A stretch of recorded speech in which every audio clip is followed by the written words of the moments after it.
قشلاقه که من بوی چپاتی دارد سرودی است که از هوای آن تراوت و زیبایی دیار، نفاست منظره های دلنشین زادگاه، زحمت و حیات مردمی دیها، عشق و محبت و صداقت به این سرزمین کهن دیار به مشا می رسد.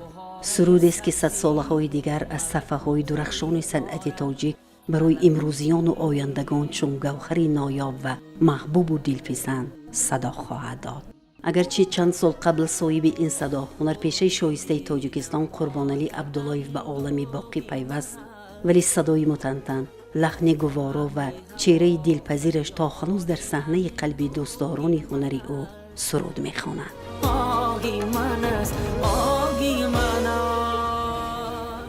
بر وقت اومدم بینم همین قربانعلی یک سرود میخونه، همین سرود قشلاقه که من بوی چپاتی داره، یک مثلا شهر میخونه بعد سرود سر میکنه آن کو که می نماید اندوه من است، آن ابری هوا خیال انبوه من است، باران سرشک میبرد بر وطنم، باران سرشک میبرد بر وطنم، آن باد که میوزد بر آن آه من است، آه من است، آه وطنم، جان وطنم، جان وطنم. من میشینم چیزی نمیگم، میشینم بخدر همین ترانه در دلم میشینم، همین قدر همین ترانه رو دوست میدارم، میشینم لذت میبرم همین سرود، ولی سرودشون مثلا فکرشون به جا نمیکنم، فقط میشینم. وقتی که سرود پره میخونن بعد چشمشون رو میکشم میبینم من همونجا شیدگی و میگم السلام علیکم دوستی عزیزم، همین سرودا باید مرا شما تحفه کنید. همه نگاه کردن و با همین گپی من تا همون اندازه معقول شد که باقی محرمه همین سرودا من بخشته برای مایلش گیری خونی. در کوچه خاکی روانم همشب پیش از آغاز کار حتما 10-15 دقیقه ما آوازها را گرم میکردیم و بعد اون تو 1 ساعت تو زیادتر هم بعضا اگر دیگران کار نمی داشتن اون کس بالای همون سرودها باز کار میکرد. در خانه برابری بعضا وقت تنها بودند، بعضا وقت با دوستان و رفیقان با نوازنده های خود ایجاد میکردند، می نواختند و راه های درستی سبک درستی سرود انتخاب میکردند. چند نمودی سرود تیار میشد، بعد از همه خوبش رو بعد انتخاب میکردن من بعد و منطقا بعد رفته در استودیو بعد ثبت میکردن سروده. خیلی هنرمندی مثلا زنده دلی دلشون وسیع بود، مثلا چندین سروده ها مثلا برای هنرمندای جوان هم مثلا میدیدن که مشکلی میکشن، میدیدن که سرود ندارن، خودشون میوردن که بیا بچه جانی نری خونی. این مکتب بزرگ از بین باید نرود، نسل با نسل به مثلی که امروز شش مقام نسل با نسل و دیگر از استاد به شاگرد گذرانده می شود. حتما که این سرودها باید دیگر جوانان دیگر هم بازخوانی نمایند تا که از بین نرود. هنرپیشه شایسته تاجیکستان قربانعلی عبدالله 23 اپریل سال 1963 در شهر وحدت در عائله دهقان ولی صنعت دوست بابای دولت به دنیا آمده است. مادرش مملکت صاحب 10 فرزند ولی رشته عمر 2 فرزند در آوان کودکی کنده شد.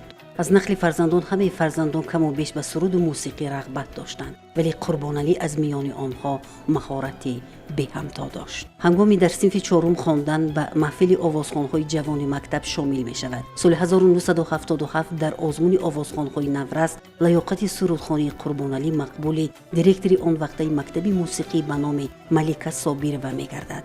و قربانعلی از صنف هشتم تحصیل را در این مکتب موسیقی ادامه داده ملکه سرایندگی خود را تکمیل می دهد. توی معرکه و مثلا همون وقت هم هنرمندان در قشلاق دیاهو مثلا توی رو میگذروندن، البته همه این رو میدیدن و شوق رغبت پیدا میشد که در اویله با پدری ما بغیر از پدری ما دیگر اعضایان اویله نیز با صنعت سر و کار داشتن، یعنی اونها ملکه سراییدن، ملکه نواختن در اسباب‌های موسیقی رو داشتن. ولی یگانه نفری که همچون کسب پیشه کردن همین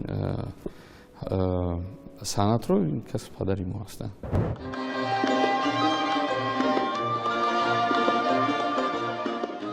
همکنون قربانعلی عبداللهیف همچون جوان ایجادکار راه پیش میگیرد به دانشکده دولتی فرهنگ و صنعت تاجیکستان به نام میرزا ترسونزاده. پس از ختم دانشکده چون جوان نیرومند برای ادای خدمت حربی به ولایت مورمنسک فدراسیون روسیه سفربر می شود. هنگام خدمت هم او از صنعت دور نبود، در ارکستری نفسی سازی بریتون می نواخت و همزمان راهبری بدیعی گروه استرادی قسمی نظامی بود.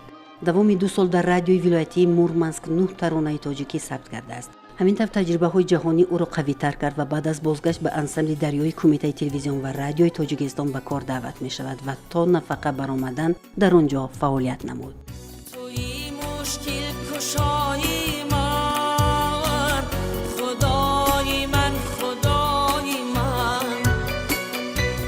وقتی که در دانشکده هنرهای زیبا تحصیل میکردیم، همراه همکورسان بچه‌ها دوستای بسیار نزدیکشون، اینا نورعلی شرمت دوستی عزیز، سید ولی طاهروف، انا دیگه بچه‌ها همراه یک جای یک دسته بسیار زیبا را تشکیل کرده بودند و در تمام گوشه و کنار تاجیکستان عزیز با یک دستگاه ترانه و سرودشون علاقه محفل ها می آورستن، یعنی که با کنسرت های بسیار رنگ و رنگ با صدای زیبا و سروده های نو، سیمای نو، صدای نو علاقه در تمام تاجیکستان برآمد کردند و معروف شدند، یعنی که قربانعلی را دوست داشتن.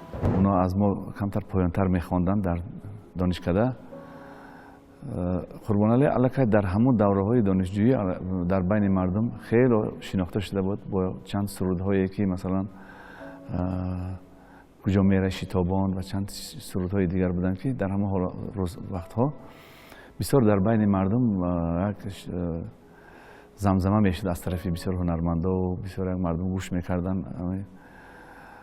آهسته آهسته شادروان قربانعلی عبداللهیف با دسته هنری دریا گذشت و در اونجا فعالیت خود را دوام داد. تا 30 سال در اونجا فعالیت کرد. چندین سرودها و چندین به چندین جوانها بسیار کمک میکرد. من با دو چشمگیان عزیزم نگار جان، کجا کجا کجا میشتابی مرا دیگر هرگز نیابی، کجا کجا کجا میشتابی مرا دیگر هرگز نیابی.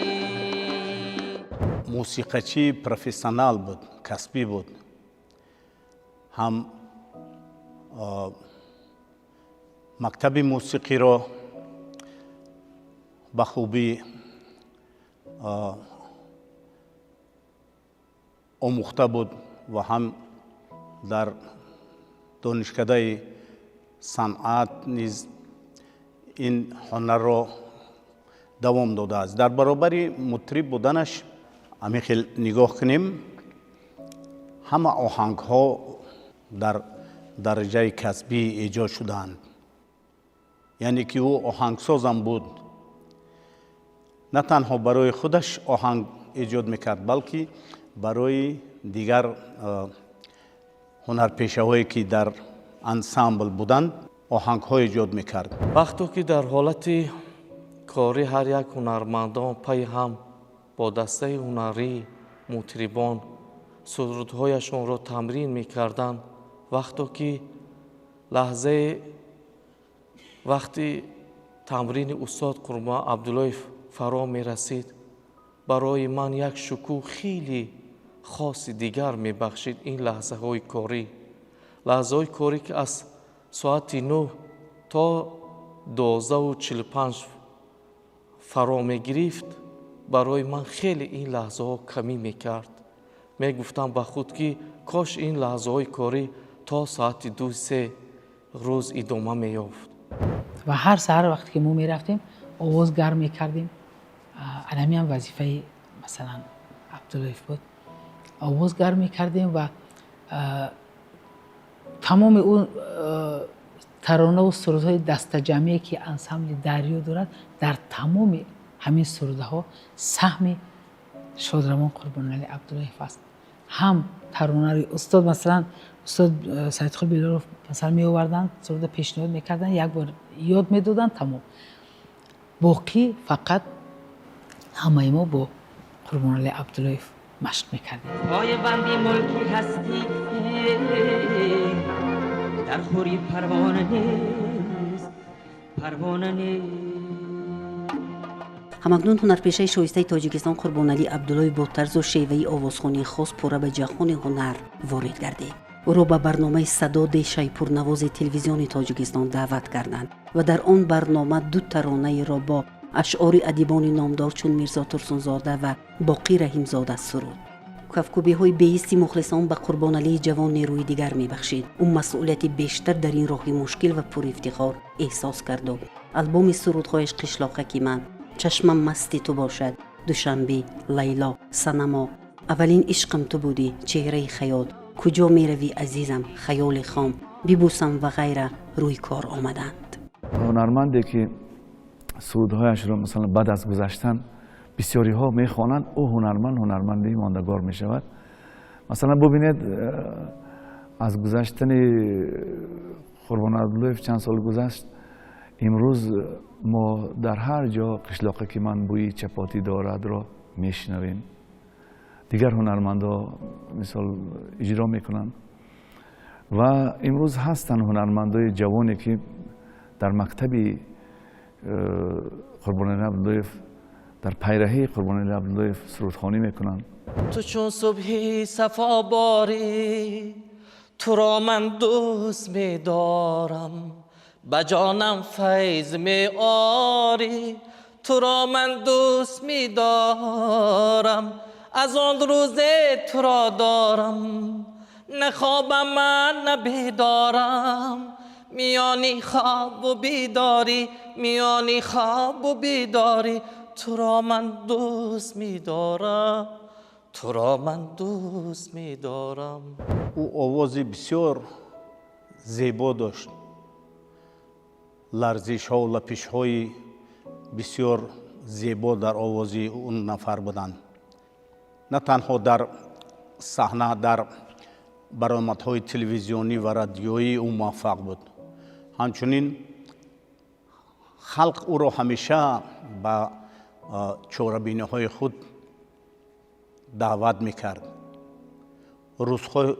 روزهای خالی کم داشتن، همیشه در خدمت مردم داریم. اصلا کم در کم می شود که هنرمند هم آوازخوان خوب باشد، هم مطرب خوب باشد، هم بسیار انسان خاکسار و پاک وجدان و مثلا با تمام نازکیش مثلا هنرمند باشد. همین خیلی هنرمندان کم هستند. ایجاد آهنگ‌های منم اون که سهم داشتن. بعضا میشد که در ساختن نوازش اول موسیقی با چند آهنگ‌های من اون کس یاری دادن که زیباتر و خوبتر آهنگ برآید. دلت مکردی پارا، رحمی نما بر حالم، تکم مکن دوباره. در ادامه زندگی قربانعلی عبداللطیف با همسر مهربان زیبانیسا صاحب 5 فرزند می‌گردند. فرزندان میگویند اگرچند وقتی زیادی پدر در صحنه و خدمت مردم میگذشت، ولی در تعلیم و تربیت ما سهم نظر از گذاشتند. محیط خانواده از تنتنه ساز و نوا همیشه پر بود. ولی برای انتخاب همین پیروها و یا دیگر کسب‌های آینده ما پدر هیچ مانعی نمی‌کردند. қариб ки намедидем падарамонро. Лекин мин баъд албатта вақте ки мо аллакай калонтар шудем, аллакай синфҳои боло, давраи донишҷӯӣ, албатта мо ҳамеша бо падар дар гуфтугӯ будем, дар тамос будем, ҳамеша тавсияҳои падарро гӯш мекардем, қабул мекардем. Лекин ҳеҷ вақт аз тарафи падар фикре набуд ки ягон нафари моро маҷбуран ба санъат ҷо кунанд. мисол яъне ба хоҳиши худ, мисол хоҳиш ҳаст, мебинем малака ҳаст, нест, баъд тарафаша мебинем мисол. Лекин маҷбурӣ ҳеҷ вақт набуд. ва чӣ қадар фарзандошона дар ҳама мактабҳои беҳтарин монда буданд ва худашон ҳар сар ҳар як кадомашон ҷобаҷо мекарданд. баъд 8 саҳар аллакай мо дар соати 9 кор мекардем ва 8 саҳар аллакай дар ҷои кор будам. бо мегум бо ҳамон сумкаи кама китобошон қатишон буданд меомаданд. ба ғайр аз сабту эҷод албатта сурудхониам буд дар аҳли оила. яъне асбобои мусиқии падарамон дар хона боқӣ монданд ва падари мо аз он асбобои мусиқӣ истифода мекарданд, менавохтанд, месуруданд. аз ҷумла дуторе ки доштанд, рубобашон, фортепиане ки рости гап намедонам аз кадом сол дар хонаи мо аст, ба фикрам сину солаш ба сину соли падарамон баробар буд. яъне аз ҳамон истифода мекард. морам дар овони кӯдакӣ вақте ки дар мактаби мусиқӣ мехондем ба номи Малика Собирова, ҳозир ба номи Миратулло Атоев ҳастанд, устод, аз ҳамон фортепиано истифода мекардем, менавохтем, машқ мекардем. бисёр зиндагиро дӯст медоштанд, фарзандошонро дӯст медоштанд, оилашонро дӯст медоштанд. чӣ қадар Фирӯзабонуро дӯст медоштанд, эҳтиром мекарданд, барошон ягона буд. модари нозаниншонро бисёр дӯст медоштанд. ҳамеша дар бораи модар чӣ қадар дар эҷодиёташон сурудои модар бисёр ҳастанд. ҳамеша мегуфтанд ки ман қурбони модарам, ман модар чӣ қадаре ки ман модарро дӯст медорам, шояд ягон кас мисли ман модар ҳаминқадар дӯст надорад. با دلی غم زده از مادر خود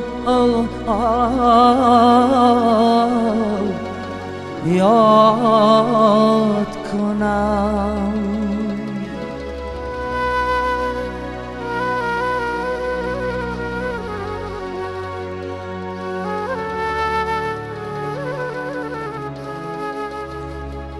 چون یتیمان به علم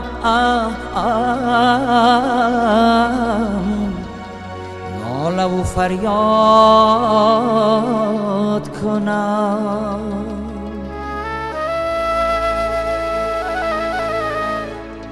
аз фарзандон пайрави падар мумкин аст гуфтанд бародари хурдиамон ки номаш Ҷалолиддин аст, он кас мутахассиси соҳаи фортепиано ҳастанд. яъне ин кас дар озмуни ҷумҳуриявии Тоҷикистон ватани азизи ман соли 2024 агар хато накунам сазовори шоҳҷоиза гашт. касбан ба падарамон наздик аст. ман дар навбати худ кӯшиш мекунам ки ба ғайр аз касбе ки ман интихоб кардам, касби омӯзгорӣ, инчунин аз касби падара низ дур нашавам ва дар оянда умед дорам ки шояд дар ин ҷабҳа низ фаъолият кунем. фарзанди он каса дидаму бисёр хурсандам шудам ки дар байни ҳамон ҷоизадорон буд. гарчанде он кас дар дигар донишкада донишгоҳ дарс мегӯяд, худаш дарс мегӯяд, вале дар он ҷо иштирок кардааст ва ман бисёр хурсанд шудам. ва агар хеле ки пештар гуфтем худашон ки медиданд ин чиза, ба фикрам аз шодӣ дар куртан намеғунҷиданд. падари моро ҳавасманд мекард ба аз бар намудани шеърҳои бузургони гузашта, از ایجادیات ابو عبدالله رودکی، از ایجادیات سعدی شیرازی، از ایجادیات حافظ، از ایجادیات جلال الدین رومی و دیگران با کدام راه ҳавасманд мекарданд. мегуфтанд ки агар ҳамин бегоҳ мо ягон шеър аз бар намоем ва қироат кунем дар наздашон, ба мо мукофотпулӣ дода мешуд. албатта барои хонандаи мактаб синфҳои 6-7 10 сомон 20 сомон ин пули калон буд ва мо барои он ки падарамонро хурсанд кунему баъд соҳиби пул ҳам шавем, албатта ҳавасманд будем ки шеърҳоро аз ёд кунем.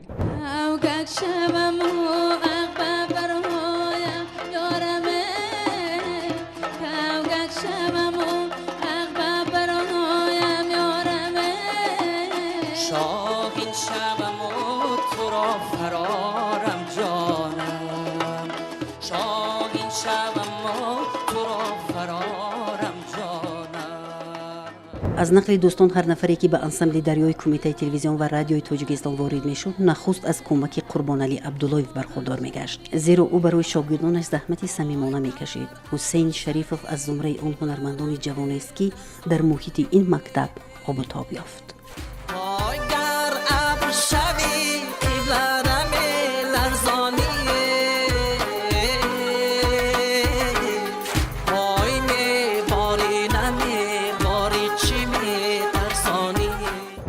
сурудҳоашонро тамрин мекарданд. баъд аз сурудҳои тамрин кардан ба ман мегуфтанд: ҳусейнҷон, ҳамин сурудҳоро ту низ хонда бояд бошӣ. бо дастаи ҳунарӣ хеле дар ҳолати сарояндагӣ бо дастаи мутрибон ба садо ба ҳунари инсон хеле фоидаи калон мерасонанд. ман оҳиста оҳиста ҳамин гуна фикрҳо ва он роҳнамоҳое ки устод ба ман карданд, имрӯз ман аз румузу кор фаъолият кардан дар дастаи ансамблро аз худ кардам. ҳусейнам ки бисёр шух аст. масалан аввал тақлид мекардан, тақлидашо намедидан, ҳамин хеле зебо механдидан, масалан ба пӯстои дил мезадан, мегем тоҷикӣ қитъааш мегем, аммо аз тақлидшон ҳаловат мебурдан, ханда мекардан ва ҳам дар пеши мо дуошам додан ки масалан тамоми сурудаи ман аз шумо марҳамат ҳусейнҷон хондаан гире. ва ҳусейнам масалан як хислати ҳусейн барои ман маъқул аст ки ба ягон масалан ягон заррае ба мусиқиҳои устодаш хиёнат намекунад, ягон чи зам намекунад, ягон чи кам намекунад. садои ларзону ҷаиши зебои садояшон маро бар саҳнаи ҳунари сарояндагӣ раҳсипор намуд.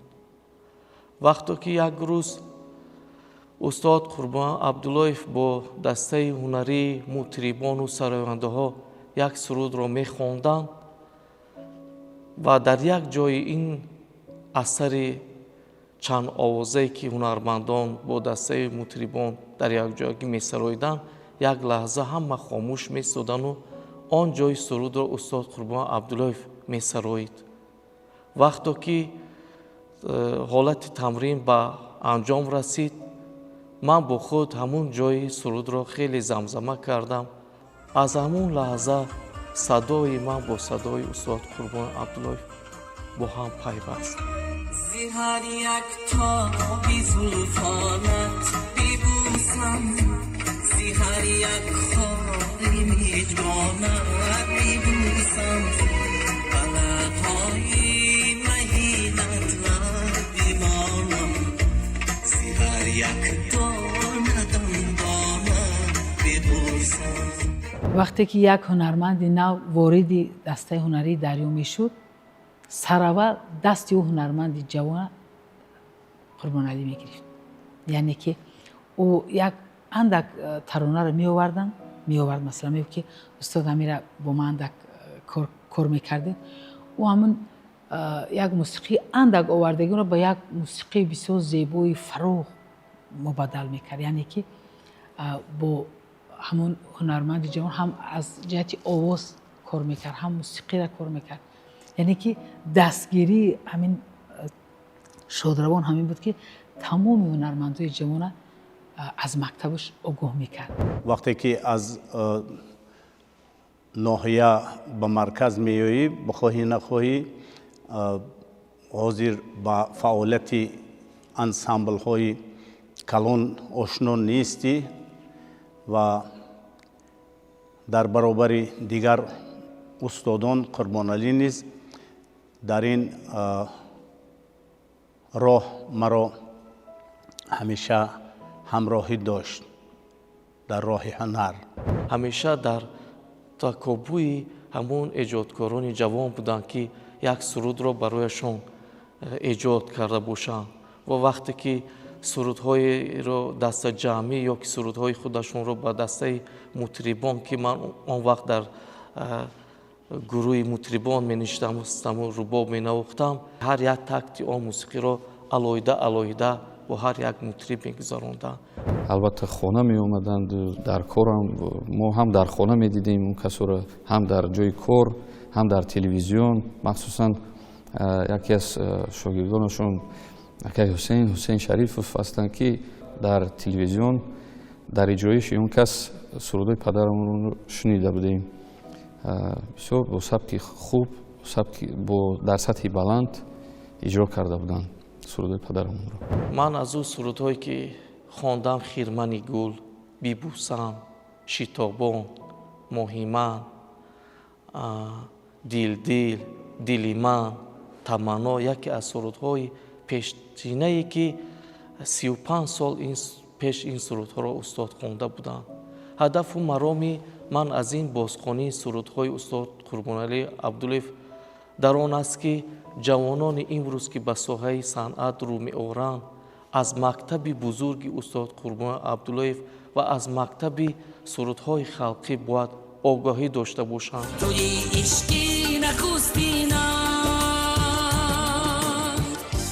ҳунарпешаи шоистаи тоҷикистон Қурбоналӣ Абдуллоев ҳар як оҳангро бо эҳсоси баланд ва ҳаракатҳои табииву садои фарқкунандааш иҷро мекард. ӯ зиёда аз 200 тарона сурудааст ки ҳар як сурудаш саҳнаи гӯёи маъниву эҳсоси волост.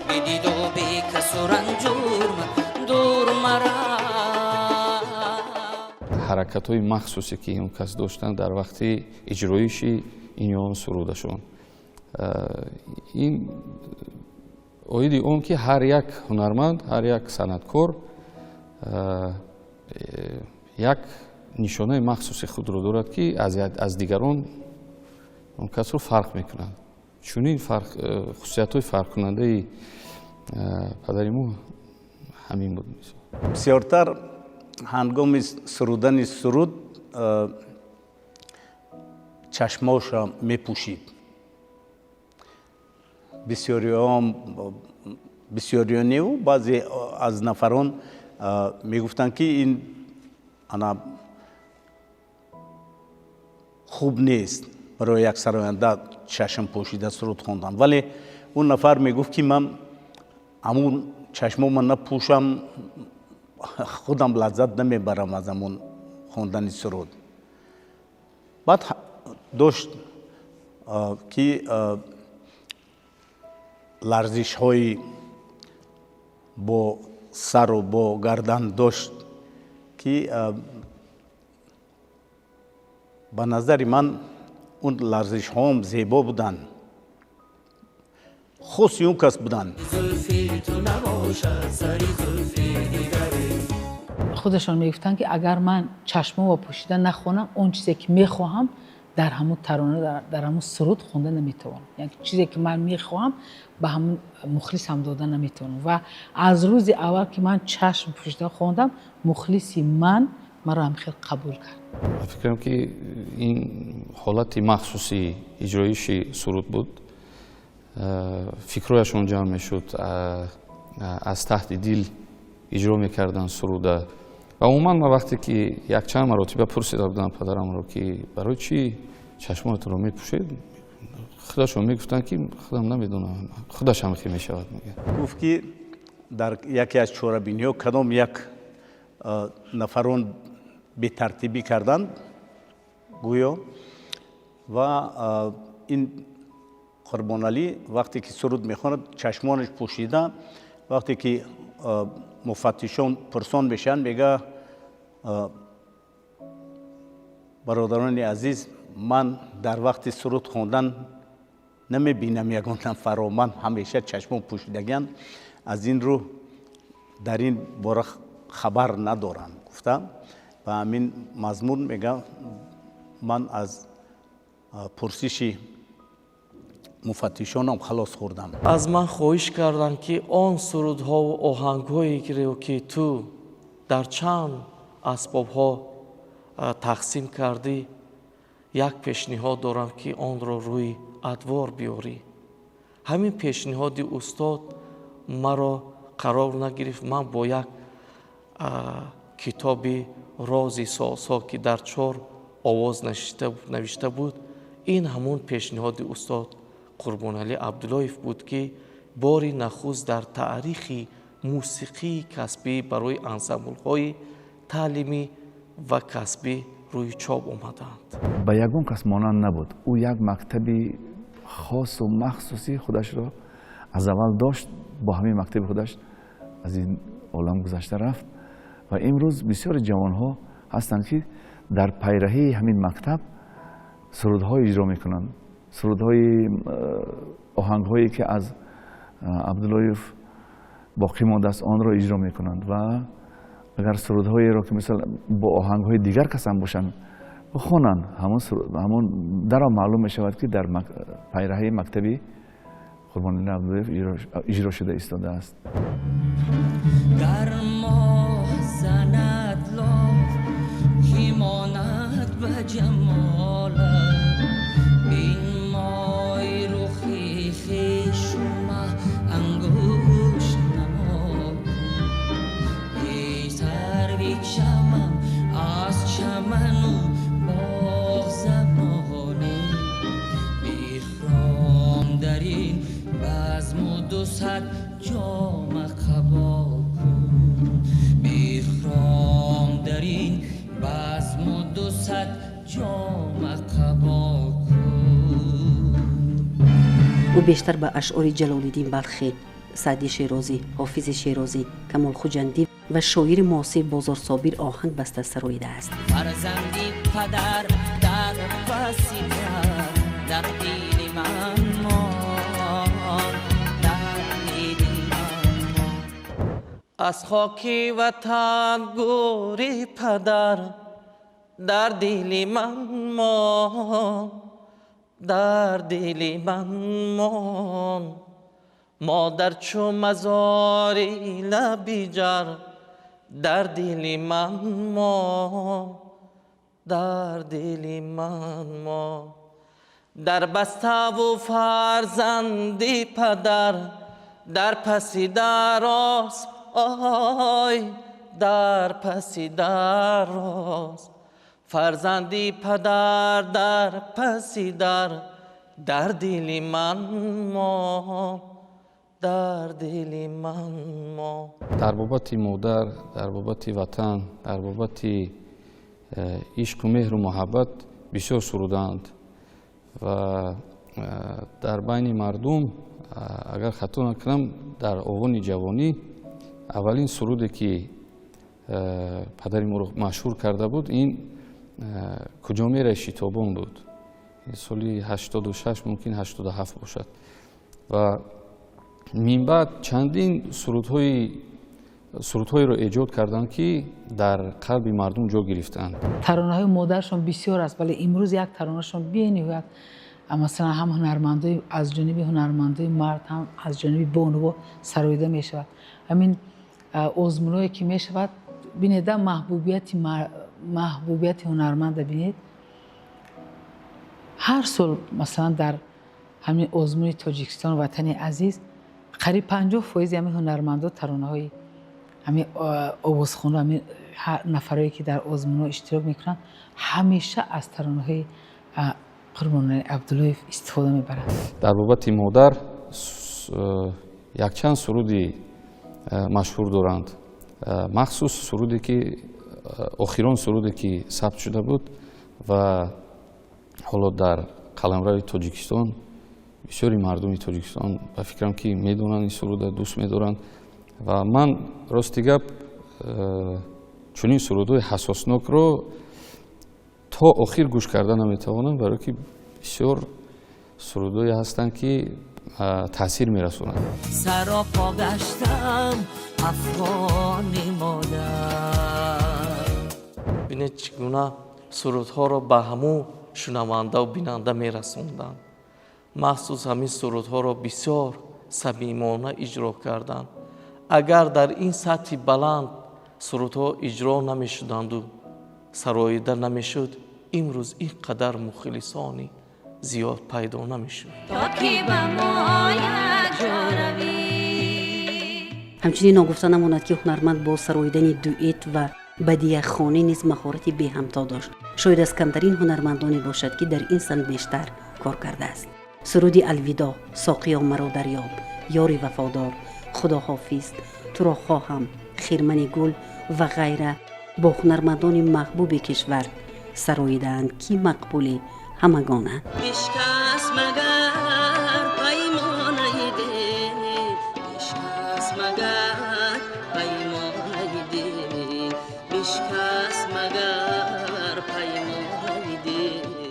نه هر هنرمند میتواند که با هنرمند دیگر بدیهه خوند، ولی زندیات قربان علی عبداللهیف قریب با یک 10 نفر قریب 10 نفر آوازخوان محبوب آوازخوان شناخته، یعنی که بانوهای هنر ترانه خوانی کرده است. شخصا با من وقتی که ما سال 1989 به انسمبل دریا وارد شدیم، هر دوی ما هنرمندان جوانترین دسته هنری دریا بودیم و اولین بدیهی رو که برای ما آوردن استاد صدیق بلالوف، این بدیهی من تشنه دیدارت بود. صحرا همه گل پوش است، دنیا همه در جوش است. خار و گل باغ امروز آغوش به آغوش است. خار و گل باغ امروز آغوش به آغوش است. من تشنه دیدارم، من عاشق گلزارم، من تشنه دیدارم، من عاشق گلزارم. дар саҳна вақте ки ҳунармандон масалан агар дар бораи суруди ишқ бошад, албатта бояд ба ҳамун рол бароси гӯем дароянд ва барои мардум нишон диҳанд ки сурудро бо тамоми ҳастӣ мехонанду онҳо ошиқ ҳастанд. яъне ҳамаина зинда нишон додан дар кор. яъне ин як ҳунар аст. дуруст пешкаш намудани суруд ва дар сатҳи албатта баланд. اولین عشقم تو بودی، آخرین عشقم تو بودی. در همه پهنای عالم نازنین عشقم تو بودی. در همه پهنای عالم نازنین عشقم تو بودی. سرودی که خیرمانی گل را با آهنگ عبدالفتاح آدینیف با هنرمند خلقی جمهوری تاجیکستان محرمه شریفova اجرا کردند، بسیار یک در بین مردم چقدر یک بهای بلند گرفت این سرود. های یارکی جان تو به وفای نکنی، های یارکی جان تو به وفای نکنی. های من یاری تویم تو پر جفای نکنی. های من در هوسم چو بلبلی در قفسم. آی آی به مراد دل رسون یا نرسون. آی آی به مراد دل رسون یا نرسون. ای یاره ای یاره ای یار جانم، ای یاره ای یاره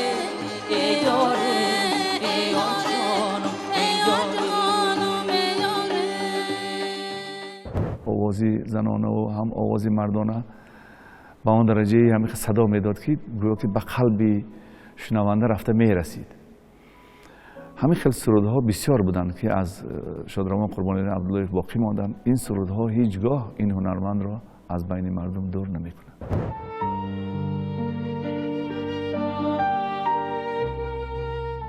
سرنوشت این هنرمند ناتکرار را خیلی برمحل در 56 سالگی از میان ما برد.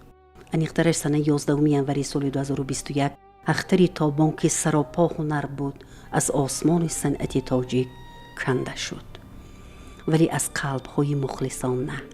زیرا آثار بی‌نظیر قربان علی عبداللهیف که به خودش خاص بود الکی میان مردم کیها باز محبوب گشته بود و این مکتب جاویدانه خواهد ماند. خیر مقدم پنج چهاری زندگی